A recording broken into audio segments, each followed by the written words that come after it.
риёсати минтақавии мубориза бо фасод дар вилояти Суғд ҳангоми нишасти хабарӣ ҳолатҳои ришваситонии чандин корманди баландмақоми ҳукумати Ҷабор Расулов ва ноҳияи Спитаминро шарҳ доданд.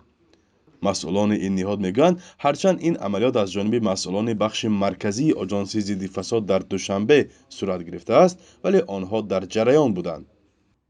вобаста ба замин буд ба фикрам, вобаста ба аътои ғайриқонунӣ ба замин барои чиз гирифтани маблағ, лекин кирдори онҳо ҳамчун қаллобӣ бандобаст карда шудааст аз рӯи ҳамон маълумоте ки мо дорем.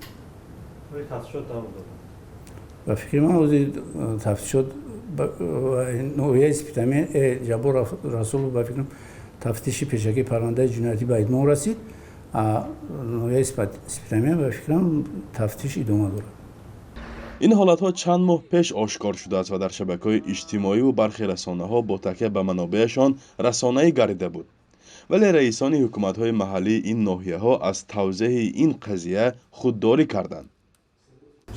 роҳбари дастгоҳи раиси ноҳия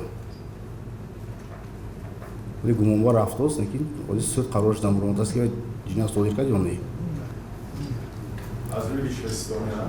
не ина суд маълум мекунад.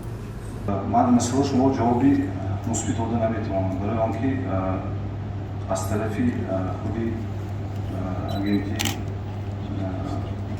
молиявии мубориза бо коррупсия тафтишот рафта истодааст ва то баровардани қарори додгоҳ ин масъулотон шумо саволи мусбит дода наметавонам. агар баррасӣ шавад қарори додгоҳ барояд, ман масъулот ҳатман иловатам қаблан гуфта мешуд ки 3 нафар аз кормандони баландмақоми ҳукумати Спитамин ҳангоми ришваситонӣ боздошт гардиданд, вале ҳоло ба гуфтаи раиси ҳамин ноҳия танҳо 1 нафар аз масъулони ин ниҳод дар курсии айбдорӣ нишастааст, аммо нагуфт ки чӣ вазифа дорад. роҳбари дастгоҳи ноҳияи Ҷабор Расулов дар нишасти хабарӣ ҳузур надошт ва мавқеи ӯ вобаста ба ин айбнома маълум нест. дар 6 моҳи аввали ҳамин сол қариб 20 ҷиноят аз сӯи оҷонсии зидди фасод нисбати 15 корманди мақомотҳои маҳаллии ҳокимияти шаҳру навоҳии Суғд содир гаштааст. коршиносон ин ҳолатҳоро бештар ба маоши пасти онҳо рабт медиҳанд. фарзон муҳаммадӣ, радиои Озодӣ, шаҳри Хуҷанд.